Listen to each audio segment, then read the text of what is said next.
Luke Hanson McDonald here. Welcome back to Beyond the Family Business. So I was talking to a buddy of mine who works in family business, and he is leading an absolutely insane and unique fundraiser for Make-A-Wish Foundation. He is going to be running from the Halifax waterfront to the top of Citadel Hill, which you can see behind me here, for 24 hours straight. It is beyond insane. But I'll get back to that a little bit later. It made me think about our own process for, vetting and selecting which charities we want to support. I've been fortunate to grow up in a family that deeply believes in charitable giving. The first time I volunteered was with Big Brothers Big Sisters when I was a teenager. And I really see the intrinsic value not only to your community, but also to your own family. All that being said, there are a lot of risks with charity. There's fraud, there's mismanagement, all kinds of things like that. And I wanted to do an episode sharing, my own view of how to get the most out of your charitable giving. All right, let's jump into it. The first thing that I want to emphasize before I get into it is it makes so much difference if you choose a cause that you or your family or your organization are passionate about. To give with impact and to do it well takes a lot of time and effort. And so if you choose something you're passionate about, that makes such a big difference. You'll follow through 10 times better. So that's the first thing I always want to point out. But let's jump into the risks. The first one is too much overhead cost. And, you do see this quite a bit where charities become top heavy. There's too much bureaucracy. There's too much management. The pay packages are way too frivolous. And really the way I look at it is out of every dollar you're giving, how much is actually getting to that end cause that you're trying to support? And of course, running a charity is not easy. There are very legitimate costs in order to do it well, but you got to figure out what's reasonable, what are other charities doing, what's sort of that industry benchmark, and it's something you always have to keep your eye on because it can creep up on you. So the second one is poor management.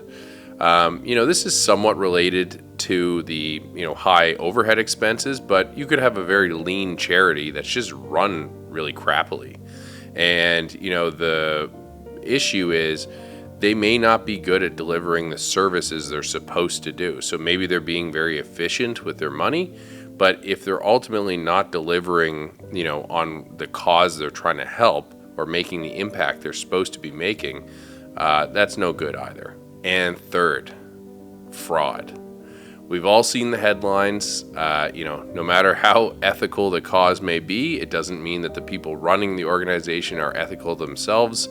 There's all kinds of examples of, a lack of accountability leading to fraud or misuse of funds in a charity. And this is something you absolutely have to be watching out for. So now let me jump into how we go about mitigating these. Sorry to interrupt, but could you like and subscribe and share with other people who work in family businesses or members of business families? It would be super helpful to my channel. Thanks so much. Yep. So first, it's really important you don't make an emotional decision. I have been part of charities and, we do try to figure out how to pluck your heartstrings. It's part of the marketing in order to draw people in. But, it is really important you try to keep a level head and make an objective decision.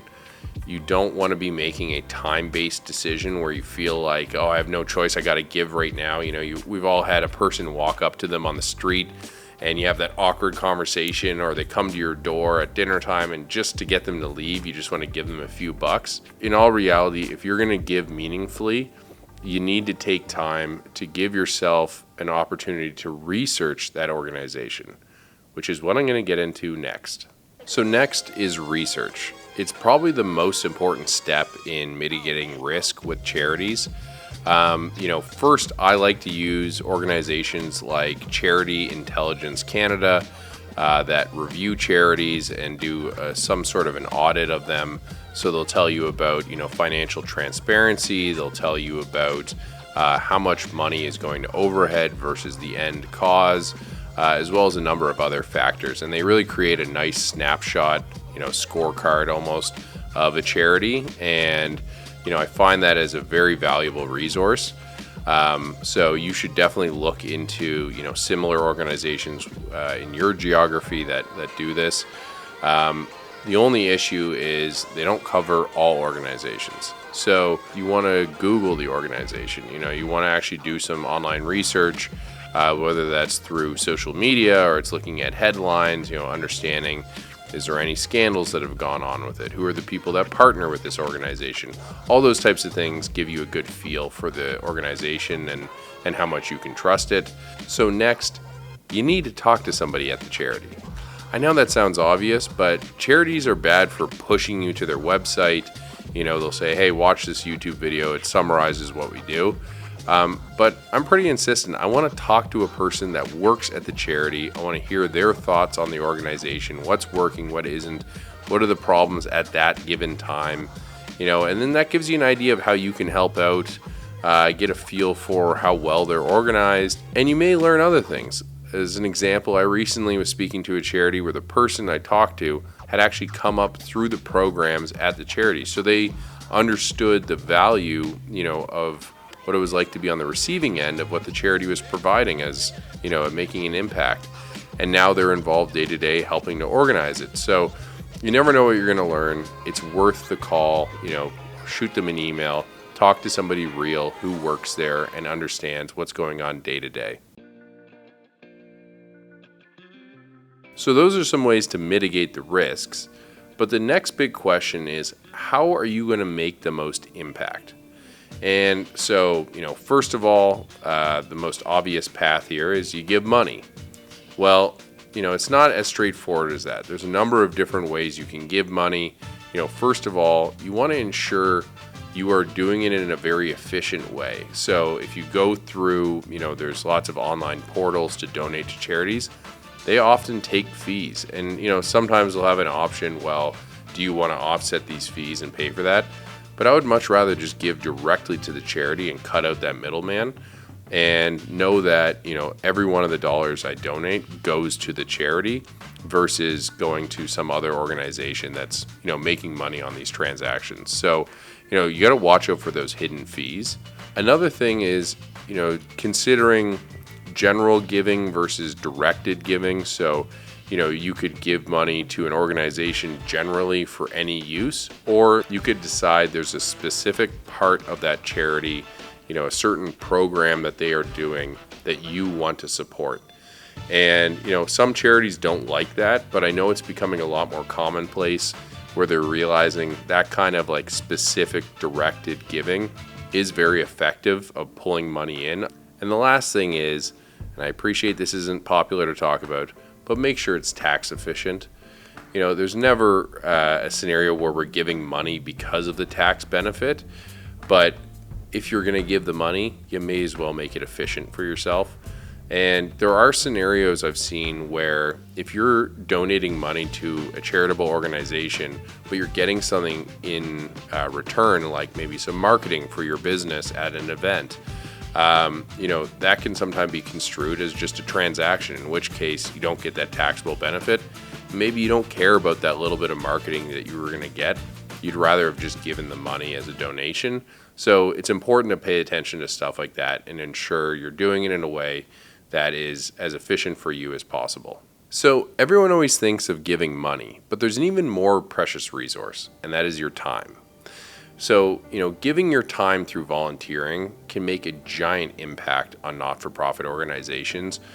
First of all, volunteering on the front lines, it can also be very intrinsically beneficial where you're actually rolling up your sleeves and getting involved. But, obviously that's one way to help out, and it's really great. So the next is volunteering at a leadership level. So that could be helping augment the leadership of a specific project or campaign, or it could be, volunteering your time as a director of the board.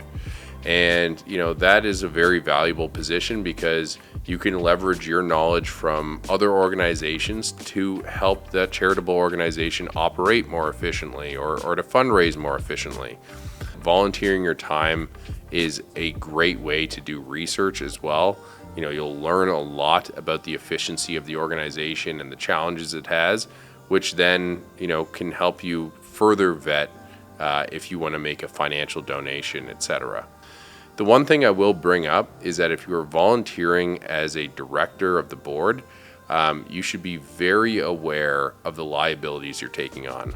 I recently completed the ICD board governance designation, and the horror stories I heard about people volunteering for very small not-for-profits that, they didn't really think about the liability side and then having huge blowback on them, it really was eye-opening. So no matter the size of the organization, if you're volunteering as a director, please, please, please do your research and ensure you are aware of the liability you're taking on, and make sure there's really good D&O insurance.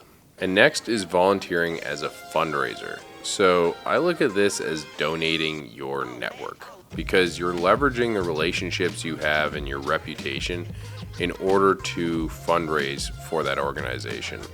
And, it's often the most impactful way that you can help a not-for-profit. If you can get 10 or 20 people to donate to an organization, it can outweigh what you could personally contribute, whether that's your time or your, wealth. So I do think, fundraising is a really important avenue to go down. You can do this through sort of more conventional paths like volunteering for a certain capital campaign or volunteering for, a specific charitable event, or you can do something much more unique. Here's a great example. So first off, who are you and what do you do? My name is Mike Hampson. I work for our family company. We do a little bit of multifamily real estate, and then we work in automotive. So we have 2 Speedy Auto repairs, one in Moncton and one in Bridgewater. So what is Climb for a Wish? So this is something that a couple of friends came up with 2 years ago. We got together, and what it is basically 24 hours running from the dockyard clock on the Halifax waterfront to the top of Citadel Hill. It's a straight shot, and do it for 24 hours, see how far you get. Why did you go with such a hellish nightmare of a challenge? I like to push myself physically. I think there's a lot you can gain from that, to kind of putting yourself into those dark places. I think when you do it and past the point where you want to quit, you learn a lot about yourself. Why did you choose Make-A-Wish? I have young kids, and a lot of my friends have young kids. We're all lucky enough to have healthy kids, but it doesn't take long to think about how awful it would be to go through having a sick kid. So for me, if I can do something where I get to work with an organization and inject a little bit of joy to a family that's going through something so awful, sign me up.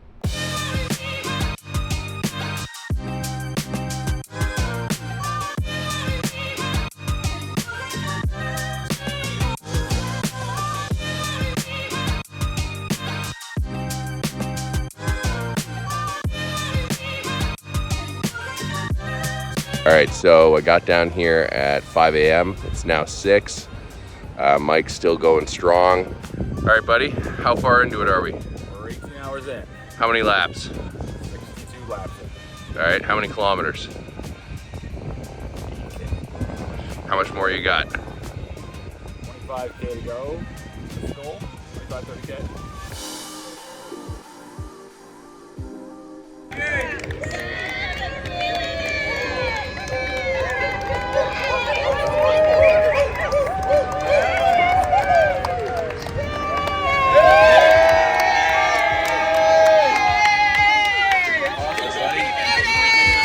So Mike just finished his run, and how are you feeling?